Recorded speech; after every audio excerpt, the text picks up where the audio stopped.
ఎప్పుడు ప్రపంచ వేదికల మీద జమ్మూ అండ్ కాశ్మీర్ ప్రస్తావన కూడా లేదు. మన ప్రధానమంత్రి దీనికి సమాధానం చెప్పిందని చెప్పి విన్నాం మనం.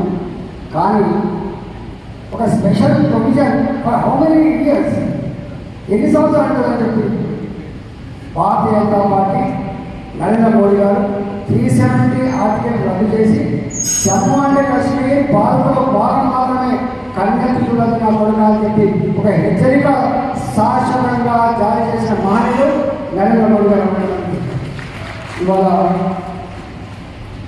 స్విట్జర్లాండ్ లాంటి ఒక పర్యాటక ప్రాంతంగా జమ్మూ అండ్ కాశ్మీర్ అభివృద్ధి కాబోతా ఉంది. హైదరాబాద్లో ఎట్లయితే డెవలప్మెంట్ జరుగుతుందో అట్లాంటి అభివృద్ధిగా జమ్మూ అండ్ కాశ్మీర్లో జరగాల్సి కోరుకుంటాను.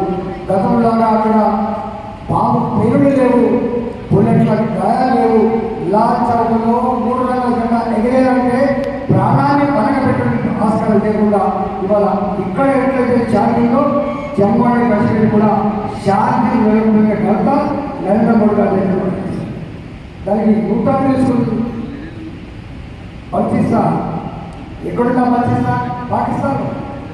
పాకిస్తాన్ ఆక్యుపైడ్ కాశ్మీర్. అక్కడి ప్రజానికం ఈ మధ్యకాలంలో బంధం చేస్తారు. ఏమని? భారత్లో మేము కూడా కలిసే బాగుందని చెప్పారు. పాకిస్తాన్లో ఉన్న ప్రజలు మేము భారత్లో ఉంటే బాగుందనే స్థాయికి వచ్చిందంటే భారత కీర్తి పతాక, భారత ప్రజాస్వామ్య విశ్వాసం, భారత అభివృద్ధి పట్ల అక్కడి ప్రజానికి ఎంత విశ్వాసం కలిగిందో అది సజీవ సాక్ష్యం అని చెప్పి ఈ సందర్భంగా చేస్తాం. అమెరికా లాంటి దేశం మనం ఎంత అవమానపరిచింది. అబ్దుల్ కలాం గారిని అవమానపరిచిందని అమెరికా, నరేంద్ర మోడీ గారికి వీసాలో రిజెక్ట్ చేసిన America.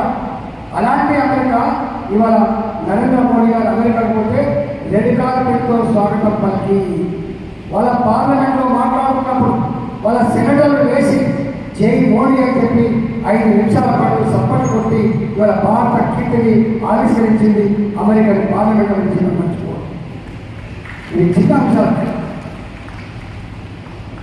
Make in India, made in India మీరు చూస్తున్నారు. సెల్ ఫోన్స్, ఎలక్ట్రానిక్ ఐటమ్ ఉత్పత్తులలో ఇవాళ నంబర్ 2 స్థానాన్ని సంపాదించినది భారతదేశం. కరోనా కష్టకాలంలో ప్రపంచవ్యాప్తంగా ఆర్థిక మాంద్యం ఉన్నప్పటికీ కూడా మన భారత ఆర్థిక వ్యవస్థపై ఇవాళ 11వ ఆర్థిక వ్యవస్థ 5వ ఆర్థిక వ్యవస్థ ఎదిగింది భారత్. భారత్ రేపు 3వ అతిపెద్ద ఆర్థిక వ్యవస్థగా అవతరించబోతుంది నరేంద్ర మోడీ నాయకత్వంలో పనిచేస్తుంది. దానికోసం ఉంటాం. ఇవాళ మీరు ప్రత్యక్ష సాక్షి.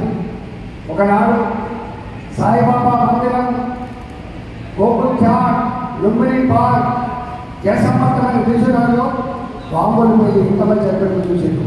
ఇవాళ ప్రపంచంలో అమాయకుల ప్రాణాలతో జరగాడవాడే టెర్రరిస్టులు ఈ దేశంలో కాదు, ప్రపంచంలో ఎక్కడున్నా మట్టు పెడతామని చెప్పి హెచ్చరించి ఆచరిస్తున్నటువంటి నాయకుడు నరేంద్ర మోడీ గారు. అవునా కాదు? ఇది ఎవరు కాదు?